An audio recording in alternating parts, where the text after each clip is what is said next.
Welcome to ABN business news. దేశీయ stock మార్కెట్లు flat గా ప్రారంభమయ్యాయి. సెన్సెక్స్, నిఫ్టీ ఫ్లాట్ గా ట్రేడ్ అవుతున్నాయి. Apollo hospitals, ICICI bank, Axis bank, Kotak Mahindra, NTPC షేర్లు లాభాల్లో ట్రేడ్ అవుతున్నాయి. HDFC bank, Divis labs, Shriram finance, LTI Mindtree, Tata motors షేర్లు నష్టాల్లో కొనసాగుతున్నాయి.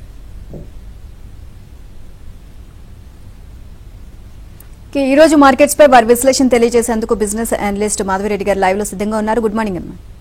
మార్నింగ్ అండి మాధవి గారు. అండ్ నిన్న మార్కెట్స్ చూస్తే లాభాల్లోనే ప్రారంభమయ్యాయి. అండ్ ఈ రోజు మార్కెట్స్ చూస్తే కాస్త ఫ్లాట్ గా ప్రారంభమైనట్లుగా తెలుస్తోంది.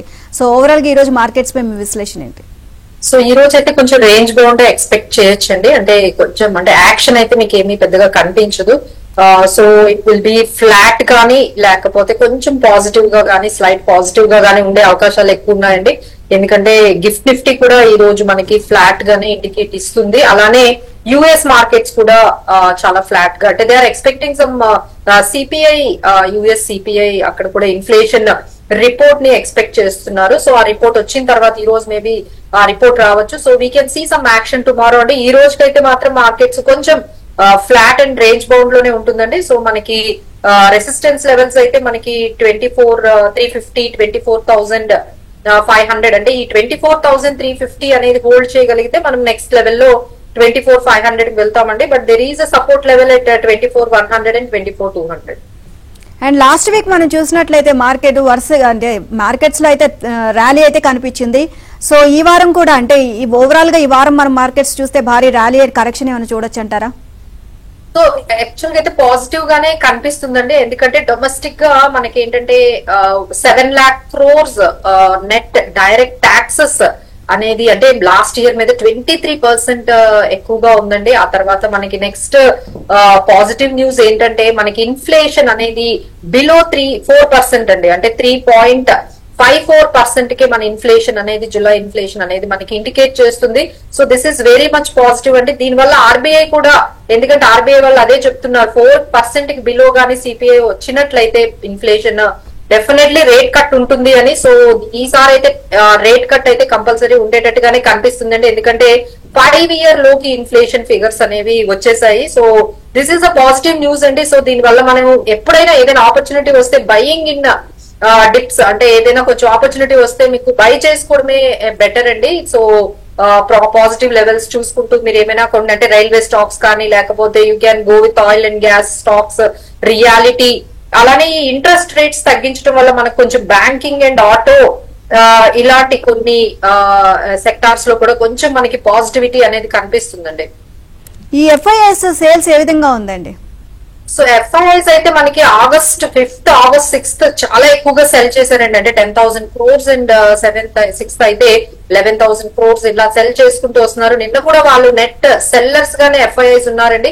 ఎందుకంటే ఇంకా అక్కడ ఇష్యూస్, అంటే లైక్ మిడిల్ ఈస్ట్ లో అయితే చాలా వరకు ఇష్యూస్ ఇంకొంచెం పెరిగాయండి. దానివల్ల మనకి క్రూడ్ ఆయిల్ అనేది $81 ఒక్కసారిగా 3% పెరిగింది. అది డెఫినెట్లీ మనకి గ్లోబల్ ఫియర్స్ అయితే ఇంక్రీజ్ అవుతూనే ఉన్నాయని చెప్పొచ్చండి. సో ఆ ఇంపాక్ట్ కొంచెం మార్కెట్ మీద ఉండడం వల్ల కొంచెం మార్కెట్ అనేది రేంజ్ బౌండ్ లో, అంటే ఈ 23,500 నుంచి 24,000 ఈ మధ్యలో కొంచెం స్టక్ అయిపోయినట్టుగా, మనకి 24,500 మధ్యలో స్టక్ అయినట్టుగా కనిపిస్తుంది. Because of global is not at all in a favourable situation లో అయితే లేదండి. ఎందుకంటే గల్ఫ్ ఇష్యూస్ అయితే, మళ్ళీ జియో పొలిటికల్ ఇష్యూస్ అయితే చాలా వరకు పెరుగుతున్నాయి.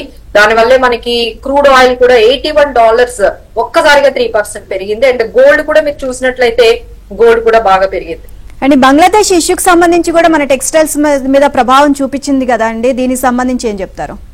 సో కొన్ని పాజిటివ్ గా రెస్పాండ్ అవుతున్నాయండి. ఎందుకంటే బంగ్లాదేశ్ నుంచి ఏదైతే వాళ్ళు చేసే వాళ్ళు, ఇంపోర్ట్ చేసుకునే వాళ్ళు, ఎక్స్పోర్ట్ చేసుకునే వాళ్ళు, సో అవన్నీ ఏంటంటే కొన్ని టెక్స్టైల్ ఇండస్ట్రీస్ అక్కడ క్లోజ్ అవ్వడం వల్ల మన టెక్స్టైల్ ఇండస్ట్రీస్ కి ఆ పర్టికులర్ ఆర్డర్స్ అన్ని రావడము, సో ఇక్కడ కొన్ని టెక్స్టైల్స్ కొంచెం మనకి పాజిటివ్ గా కనిపించడం, అలానే ఎఫ్ఎంసీజీ కొన్ని నెగిటివ్ గా, అంటే కొన్ని సెక్టార్స్ నెగిటివ్ గా రెస్పాండ్ అవుతున్నాయండి, కొన్ని సెక్టార్స్ పాజిటివ్ గా రెస్పాండ్ అవుతున్నాయి. So we have to see how Bangladesh crisis definitely impact అయితే ఉంటుందండి. They are very much neighbours to us. అక్కడ ఈ అనిస్థితి ఇంకా ఎన్ని రోజులు ఉంటుంది, దానివల్ల వాళ్ళ ఎకనామిక్ గా ఏ విధంగా వాళ్ళు ఇంపాక్ట్ అవుతారు. సో దీన్ని బట్టి కొంచెం అయితే కొన్ని సెక్టార్స్ అయితే పాజిటివ్, కొన్ని సెక్టార్స్ అయితే నెగిటివ్ ఉంటాయి. ఓవరాల్ గా సెక్టర్ వైజ్ గా చూస్తే ఏ సెక్టర్స్ వీక్ గా పర్ఫార్మ్ చేస్తున్నాయి, ఏవి సెక్టర్స్ బెటర్ గా పర్ఫార్మ్ చేస్తున్నాయి? ఇన్వెస్టర్స్ ఇన్వెస్ట్ చేయాలి అనుకుంటే ఇప్పుడు ఎలాంటి జాగ్రత్తలు తీసుకోవాలంటారు ప్రెసెంట్? ఆయిల్ అండ్ గ్యాస్ అయితే కొంచెం పాజిటివ్ గానే కనిపిస్తుందండి. అందులో మనం ఓఎన్జీసీ తీసుకోవచ్చు, అలానే బలరాంపురి చిని, తర్వాత మనకి రియాలిటీ అనేది కొంచెం బాగా కనిపిస్తుంది. కాబట్టి ఇప్పుడు ఎస్పెషల్లీ ఇంట్రెస్ట్ రేట్స్ కట్ ఉందంటే మనకి ఇమీడియట్ గా ఈ రియాలిటీ సెక్టార్స్, ఈ రియాలిటీ కంపెనీస్ లో కొంచెం పాజిటివిటీ అనేది కనిపిస్తుందండి. సో ఒక్కసారి క్లోజ్ అబ్జర్వేషన్ అంటే ఈ రేట్ కట్ గానీ వచ్చినట్లయితే మనకి ఏవేవి సెక్టార్స్ మనకి పాజిటివ్ గా ఇంపాక్ట్ అవుతాయి అనగానే మనకి reality, auto and banking sectors ఉన్నాయి. అందులో ఏమైనా కొన్ని స్టాక్స్ ని మనం కావాలి అనుకుంటే మనము ఎంటర్ అవ్వచ్చండి. అలానే ఎల్ఎన్టీ, కొచ్చిన్ షిప్ యార్డ్, ఇలా హెచ్డిఎఫ్సి ఇలాంటి కొన్ని కంపెనీస్ ఉన్నాయండి. So investors can look these sectors for the next level. And normal గా చూసినట్లయితే బ్యాంకింగ్ రంగం ఏ విధంగా ఉందంటారు? And mid cap small cap విషయంలో ఎలాంటి జాగ్రత్తలు తీసుకోవాలంటారు? So mid cap small cap లో అయితే మనకి కొన్ని స్టాక్స్ లో చాలా వరకు ప్రాఫిట్ బుకింగ్ అనేది జరుగుతుందండి. ఒక్కసారిగా మార్కెట్ ఈ విధంగా ఒక 100 PE అంటే వాళ్ళ 1 రూపీ ఎర్నింగ్ కి 100 రూపీస్ కూడా పెట్టి కొనుక్కునే సిచ్యువేషన్స్ లో ఉన్న స్టాక్స్ లో అయితే మనకి బాగానే మనకి ప్రాఫిట్ బుకింగ్ కనిపిస్తుంది. కొన్ని వాటిలో చాలా ఆపర్చునిటీస్ అంటే ఇప్పటి వరకు వాల్యూ ఉన్న స్టాక్స్, ఎవరు టచ్ చేయలేను, ఎవరు బై చేయలేని స్టాక్స్ లో కొంచెం ర్యాలీ అనేది అవుతుంది. సో ఓవరాల్ గా మార్కెట్ అంతా కూడా స్టాక్ స్పెసిఫిక్ గా ఉంటుందండి. అంటే మీకు నిఫ్టీ పడిపోతుంది, నిఫ్టీ పెరిగిపోతుంది అన్నట్టు కాకుండా ఏ స్టాక్ మనకి వాల్యుబుల్ గా మనకి తక్కువ ప్రైస్ లో దొరుకుతుంది, ఏ సెక్టార్ లో మనం ఉండాలి అన్నదే చాలా డైమెన్షన్స్ అనేవి మార్కెట్ లో చాలా వరకు మారిపోయాయండి. దాన్ని బట్టి ఇన్వెస్టర్స్ కూడా చాలా జాగ్రత్తగా స్టాక్ పికింగ్ లో, సెక్టార్ పికింగ్ లో కొంచెం జాగ్రత్తగా ఉండాలండి. అండ్ మాధవి గారు, ఇప్పటి వరకు వచ్చిన రిజల్ట్స్ ఏ విధంగా ఉన్నాయండి? ఈ రోజు ఏమైనా కంపెనీస్ రిజల్ట్స్ అనౌన్స్ చేస్తున్నాయా? డెఫినెట్లీ అండి. ఈ రోజు అయితే మనకి రిజల్ట్స్ లో మనం చూసుకున్నట్లయితే Hindalco, Hero MotoCorp, Apollo hospitals, IRCTC ఇలాంటివి మనకి రిజల్ట్స్ అయితే వస్తున్నాయండి. కార్పొరేట్ రిజల్ట్స్ ఓవరాల్ గా చాలా మంచి రిజల్ట్స్, ఎర్నింగ్స్ అయితే మంచిగానే అంటే యావరేజ్ గా అన్ని కంపెనీస్ కూడా మనం చూసుకున్నట్లయితే కొన్ని మిస్ అయినా but maximum in line expectations తోనే మార్కెట్ ఎక్స్పెక్టేషన్స్ గానే చాలా వరకు కంపెనీస్ కార్పొరేట్ ఎర్నింగ్స్ వాటి రిజల్ట్స్ ని మనకి ఇచ్చేయండి. సో అది కూడా ఒక పాజిటివ్ ఇంపాక్ట్ మనం చూసుకున్నట్లయితే డొమెస్టిక్ గా. So everyone has to take it as opportunities and enter in to the market in different ways లో మనం మార్కెట్ లోకి ఎంటర్ అవ్వచ్చండి.